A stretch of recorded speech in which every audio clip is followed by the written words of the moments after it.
Okay, hi everyone. In this video I just want to talk about the idea of Mac versus PC, or what is best for photo editing. Now, for me, I used to have PC and then I went and splurged on getting myself a 27-inch iMac. And to explain exactly what it was, I bought it last year, about this Mac. Let's see what it says. It's a 2.66 Intel Core i5 giggity hertz, and I never had used Mac beforehand. I wasn't a Mac fan. I didn't really kind of get iPods or anything like that.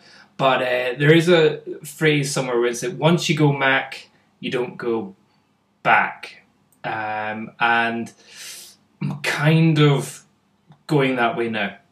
I would say that for the first 3-4 months, I was just like, I hate this, I can't understand it, where is everything, where's my documents, where's all that? But once you actually figure out how to use it, it is very good. And that's not to say that a PC isn't good in any way, but any PC I'd used before, it always crashed, it always got hot, it always crashed. Okay, granted, it wasn't using the most powerful thing I could buy, but with this, it's never crashed on me, not even once. And I've used it where it's been super hot, and it's just very good. The other thing is, in terms of photography, the good thing is about, if you're deciding between a Mac or a PC, is that a lot of softwares are Mac and PC compatible. For example, Adobe Photoshop Lightroom is Mac or PC. Oh, I'll just hide those photos, you're not meant to see those ones yet. And so that means you don't need to worry about, whenever you're buying the software, you can pretty much buy whatever you want. You don't need to worry if it's a Mac one or if it's a PC one. And if you go down here, down to my applications, which is effectively your programs, I've got some other ones here as well. So Blurb, that's easy enough, that goes from Mac and PC as well, but you need to download the different software. So if you've edited a book on your PC, which I had with my book, I'd edited this all on my PC. Whenever I thought, right, it's time for print, I was using my big Mac, and I couldn't transfer it over, so that was a total bummer. So watch out for some softwares like that. However, on this one, what else have I got? I've got Photomatix Pro for HDR software. That works absolutely fine, Mac or PC. It's the same file format. I've got it saved in my Hotmail, and I just email it to myself whenever I go from my Mac or my PC. So Photomatix and PT GUI for the panoramic stuff also works on both things. For stuff like recording the screen, which I'm using just now, I'm using ScreenFlow, and that you can't get on a PC. The other thing is, with a Mac, you can actually have all your PC stuff on your Mac as well. There's a way where you can set it up so that it is working PC software, so it comes up with your old-fashioned, not old-fashioned, but your PC style everything. So you can use Windows Movie Maker if you really wanted to. But what I would say is the more expensive software, such as Photoshop CS4 or CS5, whatever, that is usually program or computer based, whether it's PC or Mac. So you've got to make sure you buy the right one at that time, or just download it legally off the internet. I wouldn't advise that, that's a bad thing to do. So this is more just, if anybody is thinking of upgrading their PC or whatever, I would say if you absolutely love your PC and you're going to spend your money on making sure your PC is awesome, absolutely, there isn't really a which one is better.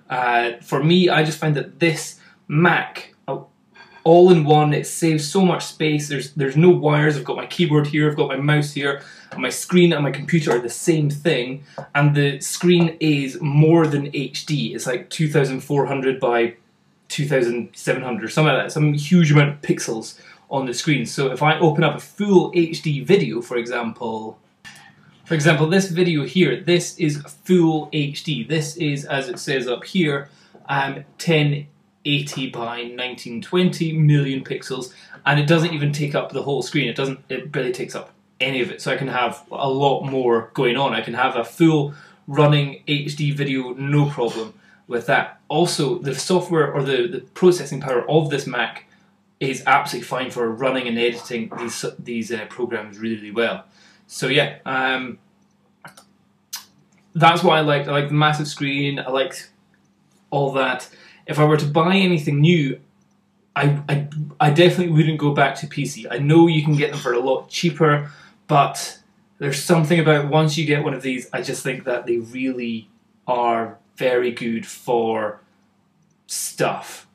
PCs, I always kind of imagine, are more for people that want to really play around with their computer and like put things in it and make it go faster and have more processors and put more RAM and all that kind of stuff in and have like great computer gaming graphics. I don't play any games on my computer at all. I really do internet, photos and video. And this does it without fail, without crashing, without anything coming up saying cannot work, cannot work. And it just works very, very well. So for me in the future, if I'm buying anything else, it's probably going to be a Mac notebook, no, what do you call it, a MacBook Pro for me to take around with me, because my laptop is just old and tired and knackered, even though it's still got loads of gigabytes left and all that kind of stuff. It just doesn't really work after a while. But this is running just as well now with loads of stuff on it as it did whenever I bought it over 2 years ago now? Quite a while ago now, yeah. So that's just my little tips and my little thoughts. If any of you are kind of a little bit worried about going to Mac if you've been using PC, I would say I understand. It is a bit scary, it is completely new, and it probably will be about 4 months of you just going, what do I do? How do I do this? In fact, I'm still trying to figure out how to do some things on it. But the one thing about the Mac community is that they all seem to be a lot more eager to help and tell you how to do things. Instead of like with the PC, if you go, oh, how do you uninstall a program? Usually somebody go, oh, you dumbass, how do you not know how to do that? But here on Mac, it really is just drag a program down to the waste paper bin and that's it uninstalled. It does everything for you. It's really, really good. But yeah, I'm not a Mac lover, but I love my Mac.